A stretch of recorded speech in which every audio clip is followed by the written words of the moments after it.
बिस्मिल्लाहिर्रहमानिर्रहीम। अस्सलाम वालेकुम नाज़रीन, आप यूट्यूब चैनल देख रहे हैं। मैं इमरान खान हूँ। ये बहुत इंपॉर्टेंट वीलॉग है क्योंकि आज का दिन बहुत अहम था। पाकिस्तान तहरीक इंसाफ ने बाइकआउट किया और पाकिस्तान तहरीक इंसाफ की क़यादत बाइकआउट करना नहीं चाहती थी, लेकिन फिर भी पाकिस्तान तहरीक इंसाफ की क़यादत के ऊपर जब प्रेशर बढ़ा, तहफ़्फ़ुज़ आईन पाकिस्तान के हवाले से जो एक तहरीक चल रही है महमूद खान अचकज़ई और अल्लामा राजा नासिर अब्बास साहब की जानिब से, और फिर पाकिस्तान तहरीक इंसाफ का जो सोशल मीडिया है या आम पाकिस्तानी है, उन्होंने आवाज़ उठाई कि ये कैसे मुमकिन है कि आप होम्योपैथिक बंदे लेकर उस इजलास में चले जाएं जिसके अंदर एस्टेब्लिशमेंट बड़े अहम फैसले करने जा रही है। ये क्यों शिरकत नहीं की, इसके हवाले से कुछ चीज़ें मेरे पास हैं, मैं आपको बताता हूँ। लेकिन पहले आप ये देख लें कि इजलास हो गया, 7 घंटे इजलास चला है। 7 घंटे के इजलास में क्या बातचीत हुई ये मैं आपके सामने रख देता हूँ। इजलास था जनाब 7 घंटे का, और 7 घंटे के इजलास के बाद जो एलामिया जारी हुआ है, उस एलामिया को देख के अंदाज़ा हो जाता है कि इस हुकूमत की और एस्टेब्लिशमेंट की कितनी ग्रिप है, और ये किस तरह से दहशतगर्दी का एक अहम तरीन मसला जो है, जो एक खौफनाक मसला पाकिस्तान के लिए बना हुआ है। पूरी दुनिया पाकिस्तान को एक दहशतगर्द स्टेट के तौर पे देख रही है, और उसकी वजह यह है कि पाकिस्तान पूरी दुनिया में दूसरे नंबर पे आ गया है। भारत पाकिस्तान के खिलाफ प्रोपेगेंडा कर रहा है। अभी नरेंद्र मोदी ने क्या कहा, तो इसके ऊपर ही जवाब दे देते। किसी चीज़ का जवाब देने की अहलियत नहीं है और अटैक करते हैं सिर्फ पाकिस्तान तहरीक इंसाफ या इमरान खान पे। यानी इस एलामिया में भी ऐसा लगता है कि दहशतगर्दी से बड़ा मसला जो है वो पाकिस्तान तहरीक इंसाफ है। पहले एलामिया आप सुन लें। कौमी सलामती की पार्लिमानी पार्टी का इजलास का एलामिया यहाँ मेरे पास लिखा हुआ, मैं आपको पढ़ के सुनाता हूँ। मुल्क की सलामती की मौजूदा सूरत हाल का जायजा लेने के लिए पार्लिमानी कमेटी बराए कौमी सलामती का इजलास आज इस्लामाबाद में मुनक्कद हुआ। आज के इजलास में कौमी सलामती की पार्लिमानी कमेटी ने दहशतगर्दी की हालिया कार्रवाइयों की वाज़ेह अल्फाज में मजम्मत की और मुतासिरा खानदानों के साथ गहरी यकजहती का इजहार किया। वही स्टीरियोटाइप स्टेटमेंट, इसके अंदर कोई, यानी ये वो जुमले हैं जो लिख के हर इजलास के बाद आप लगा सकते हैं। कमेटी ने इंसदाद दहशतगर्दी ऑपरेशंस के इनकाद में सिक्योरिटी फोर्सेज, कानून नाफिज करने वाले इदारों की बहादुरी और पेशा वराना महारत को सराहते हुए दहशतगर्दी को इसकी तमाम शक्लों में ख़त्म करने के लिए पाकिस्तान के गैर मुतज़ल्ज़ल आज़म का अदा किया। वही बातें पुरानी। कमेटी ने रियासत की पूरी ताकत के साथ इस खतरे का मुकाबला करने के लिए स्ट्रेटेजिक और एक मुतफ़िका सियासी अज़म पर जोर देते हुए इंसदाद दहशतगर्दी के लिए कौमी इत्तफाक की ज़रूरत पर जोर दिया, फिर जोर दे रहे हैं। यानी अभी तक कोई एक जुमला या कोई एक चीज़ ऐसी नहीं है जो नई हमें पता चल रही हो। ये वो पुरानी, ऐसा लगता है कि पुरानी कोई मैं एक स्टेटमेंट उठा के पढ़ रहा हूँ और इसमें कुछ भी नया नहीं है। कमेटी ने दहशतगर्दों के नेटवर्क्स को ख़त्म करने, लॉजिस्टिक सपोर्ट के इंसदादे और दहशतगर्दी और जराइम के गठजोड़ को ख़त्म करने के लिए नेशनल एक्शन प्लान और अज़्म इस्तेहकाम की हिकमत अमली पर फौरी अमल दरामद पर जोर दिया, फिर वही जोर दिया। कमेटी ने प्रोपेगेंडा फैलाने, अपने पैरोकारों को भर्ती करने और हमलों को मजबूत करने के लिए दहशतगर्द ग्रुपों की जानिब से सोशल मीडिया प्लेटफॉर्म्स के बढ़ते हुए गलत इस्तेमाल पर तशवीश का इजहार किया और इसकी रोकथाम के लिए इकदाम पर जोर दिया। कमेटी ने दहशतगर्दों के डिजिटल नेटवर्क्स के सद्देबाब के तरीक़ाकार को वज़ा करने पर भी जोर दिया। अफवाज पाकिस्तान और कानून नाफिज करने वाले इदारों की गैर मुतज़ल्ज़ल हमायत का अदा करते हुए कमेटी ने उनकी कुर्बानियाँ और मुल्की दफा के अज़म का एतराफ़ किया और कहा कि कौम दहशतगर्दी के खिलाफ जंग में मुसल्लह अफवाज, पुलिस, फ्रंटियर कांस्टेबलरी और इंटेलिजेंस एजेंसियों के साथ शाना बशाना खड़ी है। ओ भाई, कौन सी नई चीज़ आपने की है इस इजलास में? 7 घंटे बह के ये निकाला आपने। 7 घंटे बैठने के बाद कमेटी ने इस बात का अदा किया कि दुश्मन कुव्वतों के साथ मिलीभगत से काम करने वाले किसी भी इदारे, फर्द या ग्रोह को पाकिस्तान के अमन और इस्तेहकाम को नुकसान पहुंचाने की इजाज़त नहीं दी जाएगी। कमेटी ने हिज़्ब इख्तिलाफ के बाद अरकान की अदम शिरकत पर अफसोस का इजहार करते हुए अदा किया कि इस बारे में मुशावरत का अमल जारी रहेगा। यानी फिर पीटीआई पे अटैक कर दिया एंड में जाके। कौमी असम्बली के स्पीकर की ज़ेर सदारत इजलास में वज़ीर आज़म शहबाज शरीफ, पार्लिमानी कमेटी के अरकान, सियासी कायदीन, chief of the army staff general Syed Asim Munir, अहम वफाकी वज़रा और फौज और इंटेलिजेंस एजेंसियों के आला हुकाम ने शिरकत की। ये है जी एलामिया। 7 घंटे बैठे। 7 घंटे बैठने के बाद ये 2 सफ़े निकाले। क्या निकाला इसके अंदर? यानी जो चीज़ें यहाँ पे हमें पता चलनी चाहिए थी, कौम जिसका इंतजार कर रही थी कि हमें पता चलता कि इंटेलिजेंस फेलियर किस लेवल का हुआ, ये पता चलना चाहिए था, और उसके लिए जिम्मेदार कौन है, और जो इंटेलिजेंस अफसरान इतने बड़े साने के लिए जिम्मेदार हैं उनके खिलाफ क्या कार्रवाई होने जा रही है। क्या पार्लियामेंटेरियंस ने, वफाकी वज़रा ने या हुकूमत ने इंटेलिजेंस एजेंसी से ये सवाल किया कि आपने इतना बड़ा फेलियर हो गया आपका और लगातार होता चला जा रहा है, ये दहशतगर्दी क्यों बढ़ रही है? इसके बारे में कोई जवाब दिया गया? अफगानिस्तान के बारे में, यानी जब बैठते हैं बैठ के अफगानिस्तान का जिक्र करते हैं, इस पूरे एलामिया में कहीं पे अफगानिस्तान शामिल नहीं है। भारत या रॉ, नरेंद्र मोदी आपके खिलाफ खुल के स्टेटमेंट दे रहे हैं और आप भारत का या रॉ का नाम भी नहीं ले रहे। यानी आप क्यों नहीं नाम ले रहे? क्या आपने उसको सिर्फ पॉलिटिकल फायदे के लिए रखा हुआ है? और जब आप ऑफिशियली बैठे और बैठ के आपने बात की तो यहाँ पे ना अफगानिस्तान का नाम ले रहे हैं, ना भारत का नाम ले रहे हैं। और फिर जिम्मेदार कौन है? इन सारी चीजों का जिम्मेदार कौन है? ये दहशतगर्दी पाकिस्तान में वापस कौन लेकर आया? उसके खिलाफ क्या कार्रवाई करनी है? जनरल बाजवा को ऐसी कौन सी खुजली हो रही थी कि वो दहशतगर्दों को लाकर पाकिस्तान में बसाना चाहते थे? और इमरान खान साहब के दौरे हुकूमत में उन्होंने ये आइडिया पेश किया। जब इमरान खान साहब नहीं माने तो फिर रजीम चेंज ऑपरेशन के बाद वो बिलाखिर दहशतगर्दों को पाकिस्तान में ले आए। और पाकिस्तान में दहशतगर्दों को लाने के जो नुकसानात हैं वो अब अभी तक उठा रहे हैं, जो पाकिस्तान भुगत रहा है। पूरा पाकिस्तान इसका नुकसान उठा रहा है। नाज़रीन, नवाज शरीफ इस मुशावरत का हिस्सा नहीं बनाया गया उनको। देखें, ये नवाज शरीफ वो शख्सियत है, लंदन प्लान के लिए सारे दौड़ दौड़ के जाते थे नवाज शरीफ को बरतानिया मिलने के लिए। ये सारे जाके नवाज शरीफ से बरतानिया में मशवरे करते थे। नवाज शरीफ वो शख्सियत है। लेकिन अब आप अंदाजा करें कि वो पाकिस्तान में मौजूद है और आज उसे कोई मुशावरत के लिए बुला नहीं रहा। जिसे अवाम अकेला छोड़ देना, उसको सभी अकेला छोड़ देते हैं। आज नवाज शरीफ यास्मीन राशिद से इलेक्शन क्या हारे, नवाज शरीफ की इज्जत ही खत्म हो गई। उनको अंदरून शहर के अंदर जो है ना वो इमारतों की तज़ीनो आराइश पे लगा दिया। यानी जो बंदा चौथी दफ़ा पाकिस्तान का वज़ीर आज़म बनने के लिए लंदन से जिसको लाया गया था, वो बंदा अब सिर्फ अंदरून शहर के अंदर जो है वो इमारतों के बारे में बताएगा, इनकी मुरम्मत ऐसे करनी है, इसको यहाँ से ठीक कर दो, इसको यहाँ से खराब कर दो, इसको यहाँ से हटा दो। इस काम पे लगा दिया 3 दफ़ा के वज़ीर आज़म को, जिसको चौथी दफ़ा वज़ीर आज़म बनाना था। तो उसको जो है वो एक कॉन्ट्रैक्टर टाइप का बना के तो छोड़ दिया है। ये नवाज शरीफ की लाडली बेटी ने उनके साथ किया, उनके भाई ने उनके साथ किया। पाकिस्तान में होते हुए नवाज शरीफ जो है मुशावरत का हिस्सा नहीं बने। अच्छा जी, इसमें मोहसिन नकवी साहब का बड़ा रोल अहम होना चाहिए था। वो वज़ीर दाखिला है पाकिस्तान के मुबैना तौर पर, क्योंकि वो बड़े करीब हैं पाकिस्तानी मिलिट्री एस्टेब्लिशमेंट की जो क़यादत है उसके, वो बहुत करीब है। तो मोहसिन नकवी साहब के हवाले से ये दावा किया गया कि शायद मोहसिन नकवी पाकिस्तान में नहीं है इसलिए वो शरीक नहीं हुए। लेकिन उमर दराज गोंदल साहब ने एक खबर दी मोहसिन नकवी साहब के हवाले से, और उन्होंने लिखा कि अहम खबर, वज़ीर दाखिला मोहसिन नकवी कौमी सलामती कमेटी इजलास में तो शरीक नहीं हुए, लेकिन लाहौर में PIC के साथ, ये PIC जो है ये कार्डियोलॉजी हॉस्पिटल है लाहौर में, रेस कोर्स पार्क के सामने, वो कहते हैं PIC के साथ मलिका ग्राउंड में मौजूद हैं, जहां अवामुन्नास की अफ्तारी करवाकर सवाब जरूर कमा रहे हैं। यानी मोहसिन नकवी वज़ीर दाखिला पाकिस्तान के, वो लाहौर में अफ्तारियां करवा रहे हैं और यहाँ पे जनाब दहशतगर्दी के खिलाफ इजलास चल रहा है और उसका हिस्सा नहीं बनाया गया। शहबाज शरीफ ने क्या कहा जी? शहबाज शरीफ का एक स्टेटमेंट है, मैं आपके सामने रखता हूँ। फिर आपको शहबाज शरीफ का एक पुराना बयान भी निकाल कर सुनाता हूँ, ये बड़ा इंटरेस्टिंग बयान है। शहबाज शरीफ साहब ने स्टेटमेंट दिया कि दहशतगर्दी का आखिरी हद तक पीछा करेंगे और मुल्क को दहशतगर्दी से पाक करेंगे। ये शहबाज शरीफ साहब का नया स्टेटमेंट है अभी का। पुराना स्टेटमेंट ये है, और ये एक अखबार में लगा हुआ है, कि तालिबान और हमारा मौक़िफ़ एक है। शहबाज शरीफ, तालिबान पंजाब में दहशतगर्दी ना करें। शहबाज शरीफ, आप अंदाजा करें कि पहले ये कहा करते थे कि जनाब तालिबान का और हमारा मौक़िफ़ एक है, तालिबान पंजाब में दहशतगर्दी ना करें या यहाँ पे हमले ना करें। और अब कह रहे हैं जी आखिरी दहशतगर्द का भी हम पीछा करेंगे और मुल्क को दहशतगर्दी से पाक करेंगे। जनाब आपके पास तो मैंडेट ही नहीं है। TTP ने पिछले 24 घंटों में उन्होंने क्लेम किया कि उन्होंने 32 हमले किए हैं, जबकि 48 घंटों में पाकिस्तान में 57 हमले हुए हैं। और जो बलूचिस्तान लिबरेशन आर्मी है वो अपने हमलों में अपनी कामयाबी के कसीदे पढ़ रही है। वो कलदम तंजीम जो है वो बार बार ये कहती है कि हमारा तो हर हमला कामयाब हो रहा है, और लोग उन पे बिलीव करते हैं। आज दोनों तरफ जो अस्करियत पसंद है उनकी आवाम में जड़ें गहरी होती जा रही है और फौज तनहा होती जा रही है। इस पर माइकल कुगलमैन है, उन्होंने एक स्टेटमेंट दिया है, ये स्टेटमेंट आपको जरूर सुनना चाहिए। और देखें, हमें अदराक नहीं हो रहा, हमें समझ नहीं आ रही कि हमारे साथ क्या हो रहा है। पूरी दुनिया को समझ आ रही है कि इस वक्त पाकिस्तान कहां खड़ा है और पाकिस्तानी फोर्सेस जो है वो तन्हाई का शिकार हो रही हैं, और उसकी वजह सिर्फ और सिर्फ सियासत में मुदाखलत है। ये जरा माइकल कुगलमैन का स्टेटमेंट आप देखें। वो ये कहते हैं कि पाकिस्तान एक तशवीशनाक सिक्योरिटी बहरान का सामना कर रहा है।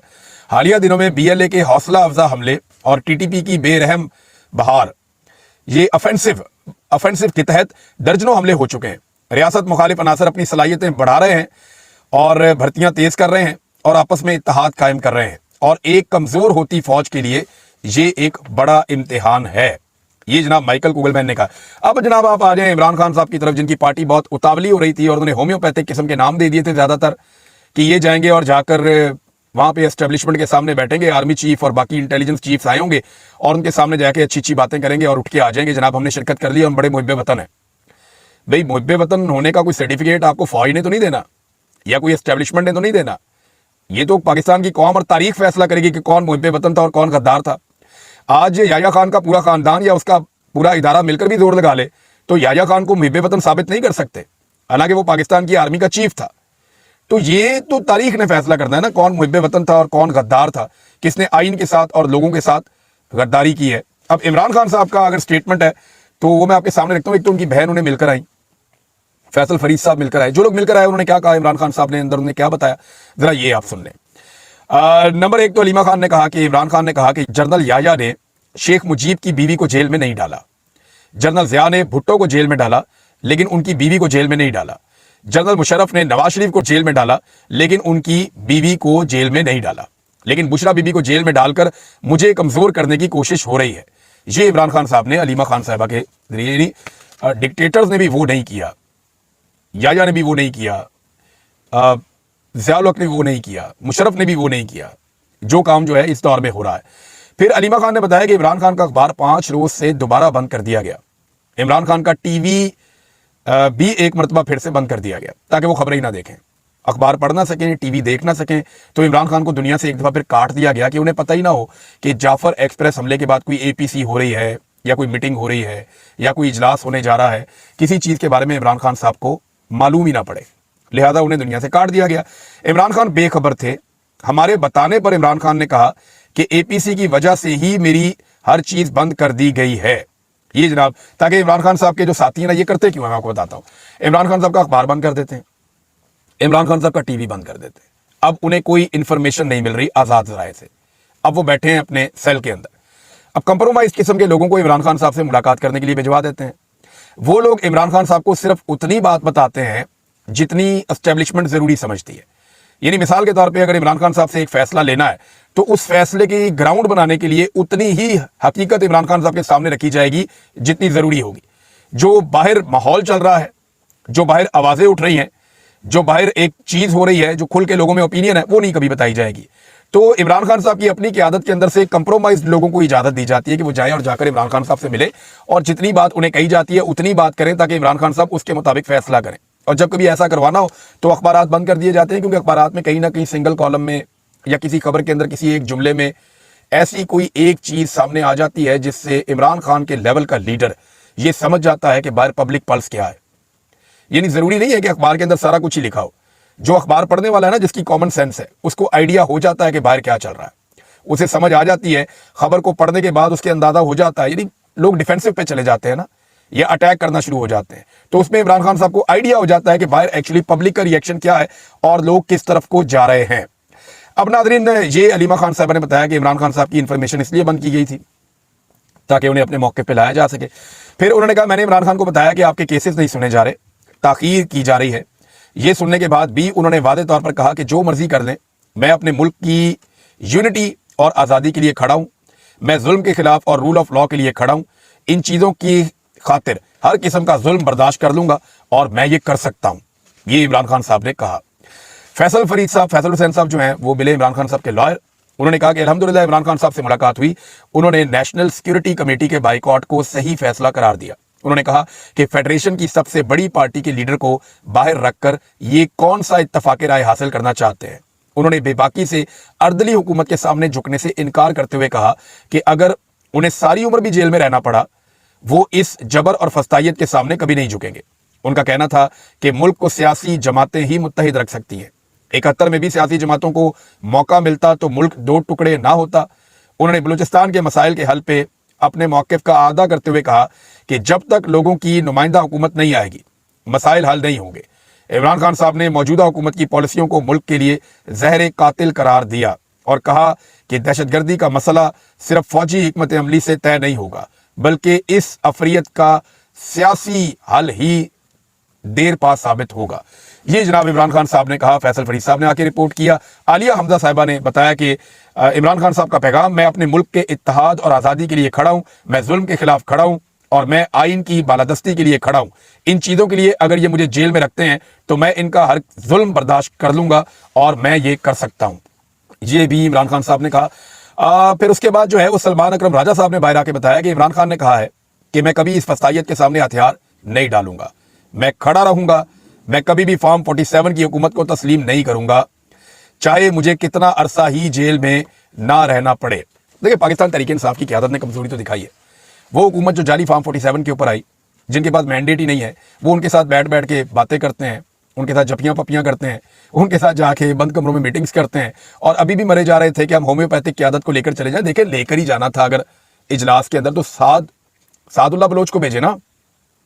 वो जाकर आर्मी चीफ के सामने खड़ा होकर कह, सर मुझे क्यों अगवा किया था, मेरी बीवी और मेरे बच्चों को क्यों अगवा किया था, मैं मेंबर कौमी असेंबली हूं, जनरल साहब बताएं आपकी एजेंसियों ने मुझे क्यों अगवा किया। उसको लेकर जाओ ना। बाकी जो एमएनए और सेनेटर अगवा हुए हैं उनको लेकर जाओ, ले जाकर आर्मी चीफ के सामने खड़ा करो, ताकि वो वहां पे जाके खड़े होकर कहें कि जनाब आपकी एजेंसियों ने मुझे अगवा किया, बताएं मेरा क्या कसूर है, मैं मेंबर कौमी असेंबली हूं, आपने 26वीं आईनी तरमीम करवाने के लिए, अदलिया को काबू करने के लिए और एक्सटेंशन के लिए आपने पकड़ के मेरे साथ ज्यादती कर दी, मुझे आपकी एजेंसियों ने अगवा कर दिया। तो देखते हैं फिर वहां पे क्या जवाब आता है। तो ये तो ऐसा लगता है कि जो आमिर डोगर ने लिस्ट दी है, ये लिस्ट बाकायदा बनाई ही ऐसा लगता है एस्टेब्लिशमेंट की जानिब से है, ताकि उनके मर्जी के नताइज आ सके। नादरीन, ये एक अचकदई साहब ने बताया कि बाइकआउट क्यों किया। देखें, ये बहुत इंपॉर्टेंट है। अचकदई साहब ने कहा कि हमने बाइकआउट का फैसला इसलिए किया क्योंकि ये हमें फंसाने की एक साजिश थी। एक एलामिया जारी कर दिया जाता कि ब्रीफिंग हो गई है, तहरीके इंसाफ के ये लोग आए थे, ऑपरेशन का फैसला हो गया है, फिर आप ढिंडोरा पीटते रहते कि हमने तो ऑपरेशन से इख्तलाफ किया था। लेकिन इस वक्त इसको कहते हैं वॉर इकोनॉमी। ये पूरी दुनिया इस टर्मिनोलॉजी को जानती है। जहां पे जंग लगती है ना, वहां पे एक जंग की इकोनॉमी भी आती है साथ में, बहुत सारा पैसा खर्च होता है जंग में, बेशुमार लोग जंग के बहाने बेशुमार पैसा बनाते हैं। तो अब पाकिस्तान के अंदर एक नई जंग मुसल्लत की जा रही है। पहले दहशतगर्दी को बाई डिजाइन पाकिस्तान में लाया गया, पहले जानबूझ के पाकिस्तान में दहशतगर्दी को बढ़ाया गया, जो दहशतगर्द हैं उनको जेलों से निकालकर छोड़ा गया, उन्हें आजाद किया गया, जो बाकी दहशतगर्द अफगानिस्तान थे उनको बाई डिजाइन पाकिस्तान में लाया गया, और अब जब दहशतगर्दी बढ़ गई है तो अब ऑपरेशंस किए जाएंगे, बड़े बड़े ऑपरेशंस की प्लानिंग की जा रही है, और ये सियासतदानों के कंधे पे रख के हमेशा बंदूक चलाई जाती है। लेकिन इस दफा अपोजिशन ने, खासतौर पे पाकिस्तान तहरीक इंसाफ ने, जिनके पास पाकिस्तान का 70% मैंडेट है, उन्होंने अपना कंधा फराहम करने से इनकार कर दिया। और अचकजई साहब और अख्तर मेंगल साहब ये भी शामिल नहीं हुए। इसकी कोई वक़्त नहीं है, ये जो मीटिंग हुई है इसकी कोई वक़्त नहीं है। अब बैरिस्टर गौर साहब ने ट्रेन हादसे के ऊपर जब एक स्टेटमेंट दिया अफ्तारी के मौके पर, तो जो महमूद अचकजई साहब ने उन्हें गैरत दिलाने की कोशिश की, ये जरा आप सुने। बैरिस्टर साहब, आपने कहा कि ट्रेन वाकये से मुल्क को जख्म पहुंचा है। बैरिस्टर साहब, मुल्क का जख्म उस दिन पहुंचा जिस दिन आपका मैंडेट चोरी हुआ। यह जख्म वर्दी पोश अफराद और एजेंसियों ने इस मुल्क को दिया है। अगर इसी तनख्वाह पर काम करना है तो यह काम नहीं चलने वाला। ये महमूद अचकजई साहब ने बैरिस्टर गौर साहब को जवाब दिया है। अब नाज़रीन, एक स्टेटमेंट जो है वो बड़ा वायरल हो रहा है, जो सरफराज बुगटी साहब का है।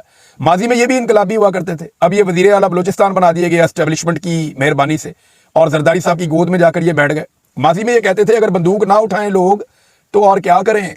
ये कौन कह रहा है? सरफराज बुगटी कह रहा है, जिस वक्त ये हुकूमत का हिस्सा नहीं था, बलूचिस्तान अवामी पार्टी में था, वहां तब भी इनकी हुकूमत थी। लेकिन ये जब इनकलाबी हुआ करता था, जब पॉलिश और बूट इसके हाथ में नहीं था, जब ब्रश नहीं था इनके हाथ में, तब ये क्या कहते थे? अगर लोग बंदूक ना उठाएं तो क्या करें। जब इस तरह की सूरत हाल होगी तो लोग बंदूक ही उठाएंगे। सुई पूरे पाकिस्तान को गैस दे रहा है और वहां गैस नहीं है, तो जज्बाती ना हूं तो और क्या करें। और बगैर जज्बात के तो मैंने देखा है कि इस्लामाबाद में कोई सुनता ही नहीं है। फिर उन्होंने कहा जी मैं इस तरह का एहतजाज करूंगा, उस तरह का एहतजाज करूंगा, हम कहां जाएं, किसकी बात करें, किससे बात करें। तो जनाब उस वक्त तो ये इस तरह की बातें करते थे, और आजकल इनकी, और वो क्या नाम है उसका, अनवारुल्लाह काकड़, जिसको वज़ीर आज़म बनाया था, इनकी बातें मैंने सुनने वाली हैं। इस्लामाबाद के चाय खानों के ऊपर बैठ के ये अनवारुल्लाह काकड़ जो है बलोचों का रोना रोता था। हमेशा ये कहता था कि एस्टेब्लिशमेंट ने पाकिस्तान को तबाह कर दिया, एस्टेब्लिशमेंट पाकिस्तान के वसाइल खा गई, हमें बर्बाद कर दिया एस्टेब्लिशमेंट ने, फौज ने पूरी बलूचिस्तान के ऊपर कब्जा किया हुआ है, हमारे वसाइल के ऊपर कब्जा किया हुआ है। बलोच, चाहे वो पश्तून हो चाहे वो बलोच हो, बलूचिस्तान के रहने वाले बहुत परेशान हैं। अब वही जो काकड़ है वज़ीर आज़म बनाया गया, वही काकड़ जो है उसके हाथ में भी फिर चेरी ब्लॉसम आ गई। अब वो काकड़ क्या कहता है, जरा आप ये सुने। शेख मुजीबुर रहमान ने जो मैंडेट लिया उसकी वजह से मुल्क दो टुकड़े हो गया। यानी वो खाते में उठा के डाल दिया शेख मुजीब के, जिसको अवाम ने वोट दिए थे, कि क्योंकि शेख मुजीब को अवाम ने वोट दे दिए, वो इलेक्शन जीत गया, इसलिए मुल्क टूट गया। आप इसकी लॉजिक सुने आप इस आदमी की। उसने 149 सीटें भी ली, फिर तारीख ने उसके साथ क्या किया और उसके खानदान के साथ क्या किया, फिर भी सबक हासिल नहीं हुआ। यानी ये अजीबो गरीब किस्म के लोग हैं। ये कहते हैं कि जी आप पॉलिश और ब्रश हाथ में पकड़ें और बूट के ऊपर पॉलिश फेरें और आप इक्तदार में आए तो मुल्क चलेगा, और अगर आप ऐसा नहीं करेंगे, आप अवामी वोट के साथ इक्तदार में आना चाहेंगे तो मुल्क टूट जाएगा। कैसी बेशर्मी और डिटाई है। इन लोगों को सियासतदान कहते हुए शर्म आती है, और सियासतदानों को चाहिए कि इन्हें अपने कबीले से निकालें। सियासत जो है वो एक बड़ा मुकद्दस पेशा है, लोगों की खिदमत की जाती है। सियासतदानों को बाकायदा बैठ कर कहना चाहिए कि इन लोगों को हम डिसोन कर रहे हैं, इनका सियासत से कोई ताल्लुक नहीं है, ना ये लोग सियासतदान है, ये लोग टाउट्स हैं, और ये हमेशा टाउट्स ही रहेंगे। नाज़रीन, और बहुत सारी खबरें हैं, मैं आपके साथ शेयर करता हूँ। टाइम बहुत ज़्यादा हो गया। अगले वीलॉग में अब तक के लिए इतने, अपना ख्याल रखिएगा, अपने इस चैनल का भी। अल्लाह हाफ़िज़।